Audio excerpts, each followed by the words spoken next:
हसदिया केंद्र के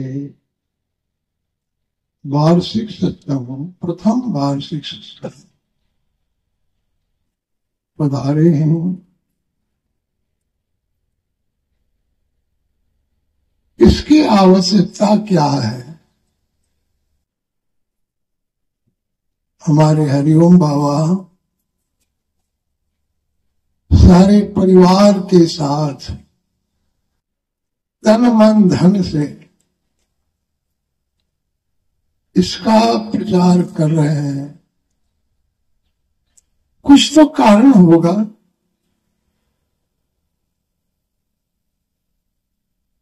कारण क्या है? रामचरितमानस बताती है, बिनु सत्संग विवेक न होई, राम कृपा बिनु सुलभ न सोई। ये युक्ति यही बतलाती है, सत्संग के बिना विवेक नहीं होगा। विवेक क्या चीज है? विवेक है सार असार का ज्ञान, सार असार का पहचान। इसलिए विवेक के बिना बिनु विवेक संसार घोर निधि पार न पावे कोई। यह जो घोर निधि महासागर है,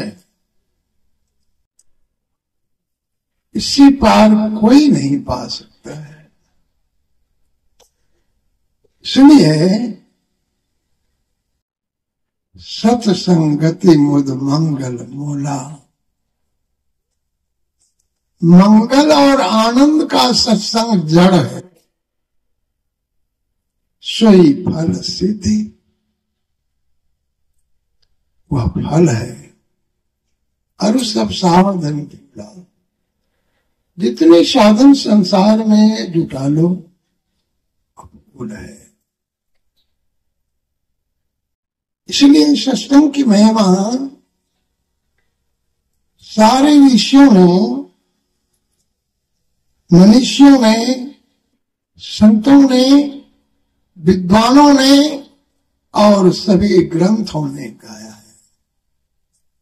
भगवान श्री राम भी कहते हैं कि सत्संग से मानव सच्चा कल्याण को पाता है। जिसको सत्संग मिल गया,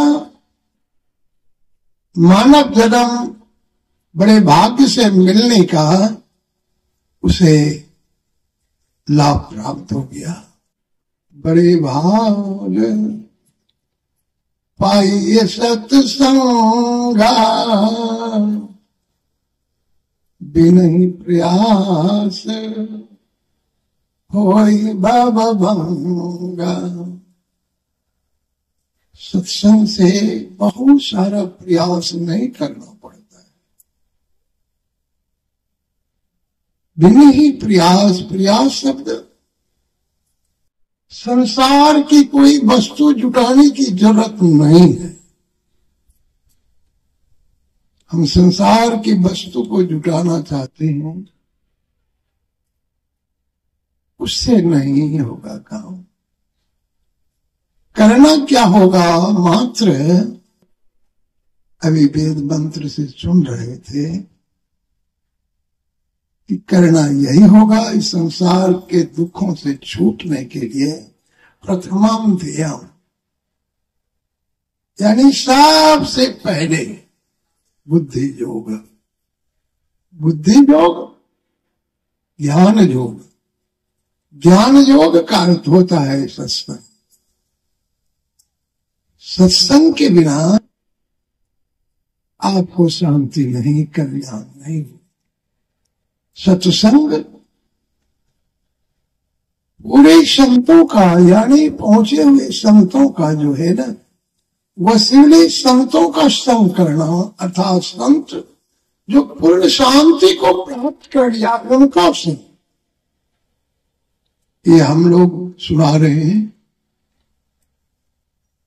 हम लोग अपनी कुछ वाणी नहीं सुनाते, बातें नहीं सुनाते, सुनाते हैं उन संतों की। यहां हम लोग साधुओं के माध्यम से संतों की वाणी को सुनते हैं। संतों की जो अनुभव वाणी है उनसे सुनने के से मानव खोजने लगते हैं कि ये सुख है सत्यों में। अवश्य खोजना चाहिए, क्योंकि भगवान शंकर भी कहते गिरिजा संत समागम समन लाभ कछु आन, बिनु हरि कृपा न होय सो गावहि वेद पुराण। सत्संग मिला, इसको समझना चाहिए कि ईश्वर की बड़ी कृपा हुई कि सत्संग मिला। बिनु हरि कृपा न होय सो, जिस पर ईश्वर की कृपा हुई अभी वो सत्संग में है और वो अपने आंतरिक सुख को अनुभव कर रहा है सुन करके, और फिर समझ करके अगर मज्जन कर ले, आत्मसात कर ले, तो पूरे सुख को पाएगा। इसलिए कहा सत्संग के रंग सुनो, कहा सत्संग के रंग सुनो, जो उतंग अमोलक मोल न आवे। सत्संग का कोई कीमत चुका नहीं सकता है। कहे सब संत पुकारी पुकारी, सारे संत पुकार पुकार के कह रहे, कहे सब संत पुकारी पुकारी, बिना सत्संग कछो नहीं पावे। कुछ नहीं मिले, संत मिले सतपंथ चले। संत के मिलते ही राह बदल जाता है, बुद्धि दिमाग यानी बदल जाता है। संत मिले सतपंथ चले, काम क्रोध मद लोभ नसावे। यह सत्संग की महिमा है। ये सारे दूर हो जाते हैं संतों के पास में आते ही। एक संत मत संस्था की गुरु महाराज के वक़्त की बात है, जहां गुरु महाराज का जन्म स्थान नानी घर में हुआ था, उस जगह अभी एक सत्संग मंदिर बना हुआ है। उनको बनाने वाले संत शिशु बाबा थे। पहले गुरु महाराज से दीक्षा लेकर के साधन करते थे। वो एक गृहस्थ संत थे। साधन करने लगे, लेकिन साधना में मन नहीं लगता। मन नहीं लगने के कारण प्रयास भी किया, लेकिन पूर्व जन्म के संस्कार कैसा था, साधन में आगे नहीं बढ़ पाता था, उन्नति नहीं बढ़। हैरान होकर के गुरु महाराज के पास आए, चरण पकड़ करके कहा, हुजूर मुझसे ये साधना संभव नहीं, मैं जन्म जन्म का पापी हूं, इसलिए क्षमा कीजिए, अब मुझसे पार लगने वाला नहीं है, क्या करूं। गुरु महाराज मुस्काए और उनके गवैया थे फूलचंद बाबा, उनको बुलाए, फूलचंद कहाँ हो, यहाँ आओ। आए, कहा गोस्वामी जी का एक भजन तो सुनाओ, शिशु बाबा को प्रेम से सुनाओ, मैं भी सुनूंगा। फूलचंद बाबा कहते हैं, बुजुर्ग कौन भजन गाओ, चला जाएगा तब फिर चला जाएगा, पहले तो सर्व होता है ना, प्रवचन के सेवा मत काहे करना है, काटिए पेड़ कर दो अपने ऐसा करना नहीं ना।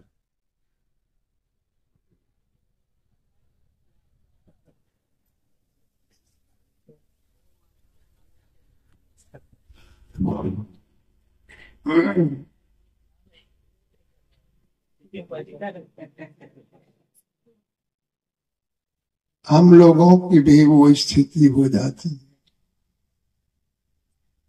कभी जनरेटर से कभी बिजली से। हम लोग भी कभी सत्संग में आ जाते हैं और कभी सत्संग छोड़ करके बाबा धाम में चले जाते हैं। ये भूकंप हम लोगों के जीवन में होता है। तो अभी देख लिए ना कि भूकंप हो गया, बदलना पड़ा, तो आप लोगों को अच्छा नहीं लगा। उसी तरह सत्संग छोड़ करके जो अन्यत्र जाते हैं वो अच्छा साधु संत को नहीं लगते हैं, भगवान को भी अच्छा वो नहीं लगता है। इसलिए एक निष्ठ भक्त बनो। तो गाने को कहा गुरु महाराज ने, मन पछताई अवसर बीते। बड़े अच्छे स्वर में गाते थे वो, आप लोग सुने होंगे कि नहीं, मैंने तो उनके साथ गाया था, बजाया था। तो गाने लगे, मन पछताई है अवसर बीते। गुरु महाराज की आज्ञा से गा रहे थे। क्या प्रेम था, झर रहा था, क्या ज्ञान झर रहा था इस भजन में। गुरु महाराज सामने में ईश्वर स्वरूप खड़े थे, उनके सामने में गा रहा था और संत शिशु बाबा सुन रहे थे। मन पछताई अवसर बीते, दुर्लभ देगा पाई हरि पादा भजू, कर्म बचन अरुगीते। मन पछताई है अवसर बीते, सहस बाहु दस बधन आदि पर, बचे न काल बलीते। हम करी धन धाम सम्हारे, अंत चले उठी रीते। मन पछताई है अवसर बीते। इस वाणी को सुनकर उनका हृदय घायल होने लगा कि मैं साधन से च्युत होना चाहता हूं। एक बल मिल गया रहा है। सुत बनिता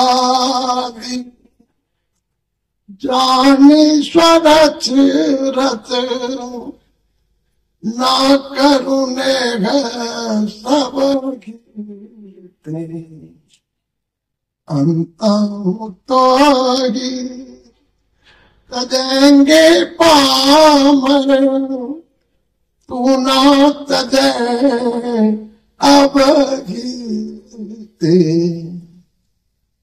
इस वाणी से उन्होंने निर्णय कर दिया कि सब छूट जाए, लेकिन मेरा सत्संग ध्यान नहीं छूटे। प्रौढ़ हो गए, मजबूती आ गई। अब नाथ अनुराग जागुदर, अरे जड़ नाथ के प्रेम में, परमात्मा के प्रेम की ओर जगो चलो, त्यागो दुरासा हिते, बुझे काम अग्नि तुलसी कहा, विषय भोग बहुगीत, मन पछतई अवसर बीते। चरण से लिपट गए, लिपट करके कहने लगे कि जो कुछ हो, ये जीवन जाए तो जाए, लेकिन अब मैं सत्संग और ध्यान गुरु का चरण नहीं छोड़। और गुरु की कृपा हुई, उन्होंने उस तत्व को, अभी जो वेद में पढ़ रहे थे, उस परम तत्व यानी परमात्मा को पाने के लिए बुद्धि योग जो है ना, सत्संग करो, मनस्तत्व है, अर्थात मानस जप करो। संत मत में मानस जप की बड़ी प्रधानता है, इसलिए मानस जप करो। तत्पश्चात मानस ध्यान, ये मोटा ध्यान और मोटा जप है। इसलिए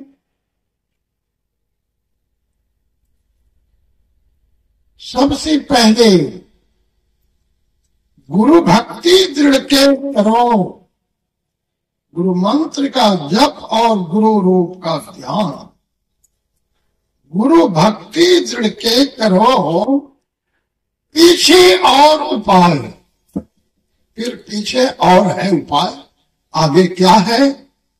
तो कहते हैं कि पीछे उपाय यही है, बिन गुरु भक्ति मोह जग। गुरु के भक्ति के बिना संसार के मोह में फंसे रहोगे, कभी न काटा जाए। इसलिए मोटी भक्ति जगत के, गुरु भक्ति से काट, गुरु की भक्ति करके इसको हटाओ। जिन्हें बंधन चित्त के, और चित्त पर अपने अंदर में जो बंधन है, पर्दा है, कटी नाम प्रताप, अर्थात शब्द साधन। ज्योति साधना करो। सत्संग के दोनों रूप हैं। हमारे गुरु महाराज कहते हैं, नित्य सत्संगत करो बनाए, बना के करो। बड़ा रहस्य है कि बना के क्या करना।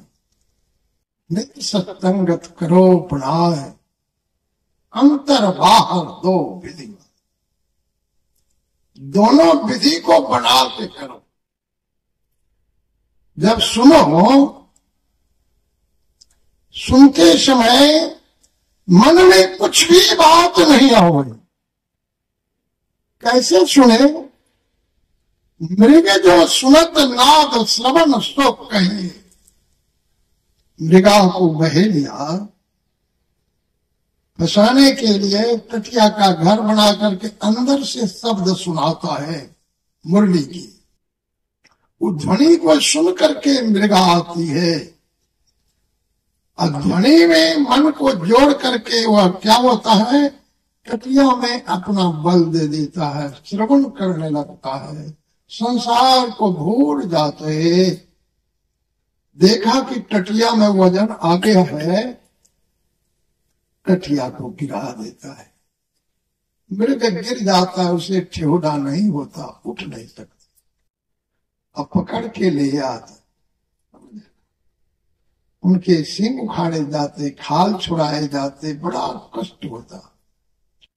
एकमात्र मृगा सुनने के ख्याल में अपने प्राण को दे देता है।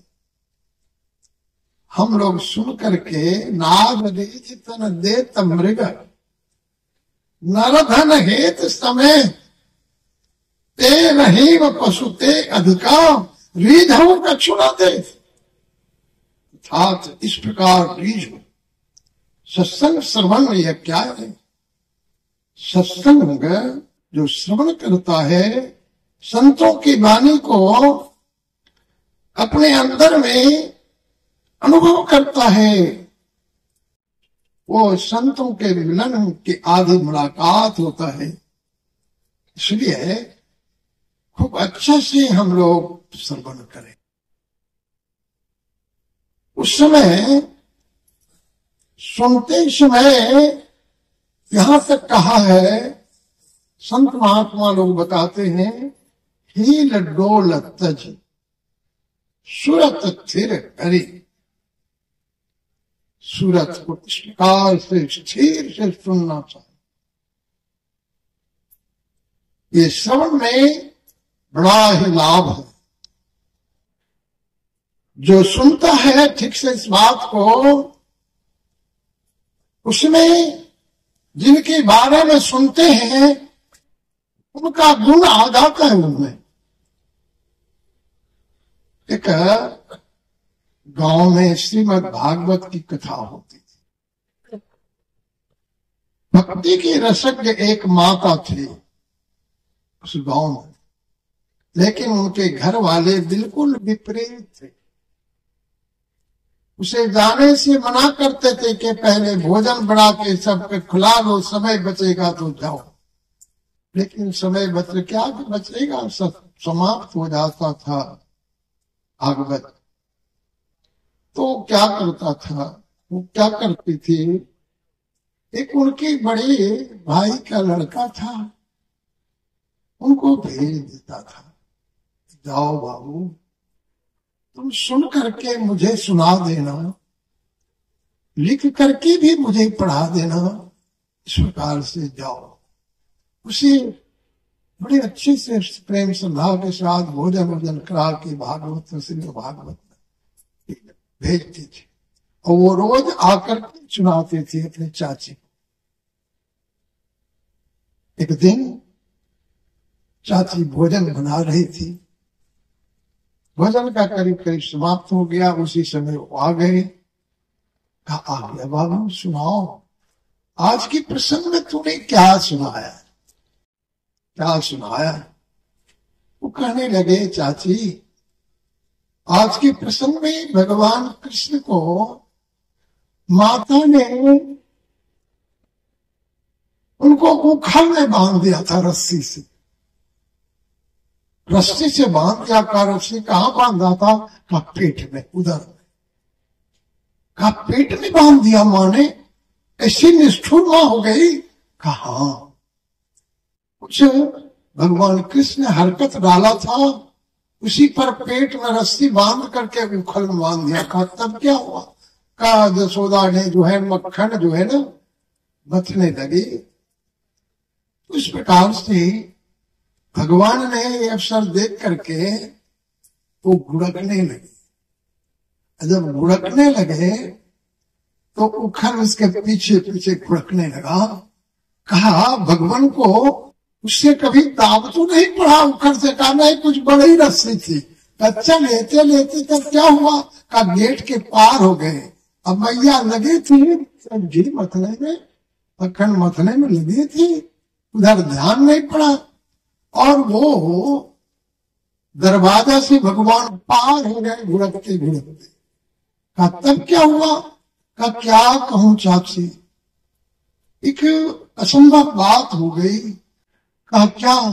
करीब 2 वृक्ष था दरवाजे पर। उस 2 वृक्ष के बीच से भगवान गुजर गए और उखड़ दोनों वृक्ष में फंस गए। भगवान जैसे उखड़ को खींचना चाहते हैं, आगे बढ़ते हैं ना, दोनों वृक्ष गिर गया। सुन रहा था कि दोनों वृक्ष गिर गया, ये नहीं पूछा भगवान पर गिर पड़ा, बस इतने में उनका प्राण छूट गया। मृग जो सुनत नाद श्रवण सुख, बहुत सुनने में लोग त्याग कर रहे हैं, संसार से उपराम हो गए हैं, भजन में मग्न हो गए हैं। ये सत्संग का प्रभाव है। सुनि समुझे जन मुदित मना, मजहि अति अनुराग, लाए चारि फल अछत तनु, साधु समाज प्रिया। अभी सुन रहे थे शंकराचार्य महाराज की वाणी में, सत्संगत्वे निःसंगत्व, सत्संग से कुसंग छूट जाता। कितनी शराबी कुसंग को छोड़ दिया, कितनी बेविचारी कुसंग को छोड़ दिया। क्या कहा जाए? आप लोग जानते होंगे, एक गणिका नाम की वैश्या थी। उस गणिका नाम की वैश्या जीवन भर शारीरिक व्यापार किया। एक दिन उसी गली से होकर के एक महात्मा पार हो गए। महात्मा को उन्होंने इशारा किया, गणिका ने, आना है मेरे पास। बाबा ने उसके ओर देखा नहीं, लेकिन गणिका ने उसको खूब अच्छा से देखा। पहले तो देखा था काम के भाव से, लेकिन फिर वो बदल गया, क्योंकि दवाई जो है ना, जान अनजान में खा लो तो लाभ करेगा। साधु की दर्शन हो गए, साधु बाबा तो चले गए। उस रात में वो सज धज के अपने डेवड़ी पर तैयार हो गए कि मेरे आशिक आएंगे, लेकिन रातों भर कोई आशिक नहीं आए। वो याद करने लगे, आज कौन साधु बाबा आ गए शाम को, जिनको देखने से मेरे कोई आशिक नहीं आए। हाँ, अब इन आशिकों का देखना ही बंद कर दूंगा मैं।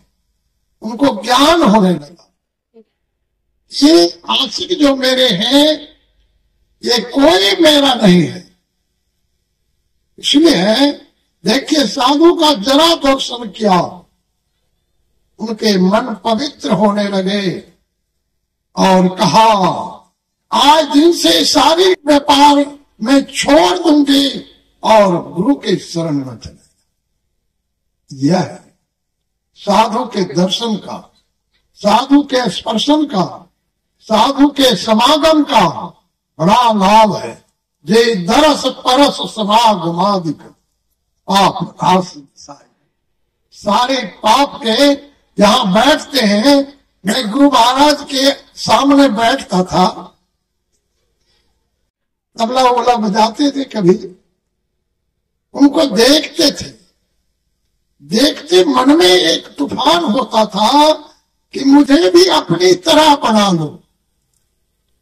ये भावना पैदा होती थी, पवित्र बात, और मैं अवश्य कुछ बनूंगा। इसलिए आप सब भी वही तो जिज्ञासा कर रहे हैं, आप उसी के पिपासु हैं, संतों के ज्ञान के पिपासु हैं। सत्संग के लिए आप कैसे हैं? अरे संत महात्मा लोग गोला मारा ज्ञान का, संत सिपाही कोई, उत्कट जिज्ञासु बने बड़ो उजाला होए। उत्कट जिज्ञासु, आप तो उत्कट जिज्ञासु हैं, क्या होगा? बड़े उजाला होए, बड़े उजाला होए, अंधेरा सभी नाश है। सारा अंधियारा दूर हो जाएगा, अंधियारा सभी नाश है। अंतर मुखोन्मुख है, अपनी आत्मा भास है। और तब उत्कट जिज्ञासु होकर के साधन में बैठता है, आत्मा अपनी भाषा, अपनी आत्मा को देखता है, लगता है। भया आनंद जिज्ञासु हो वह भोला, बड़ा सरल हो जाता है।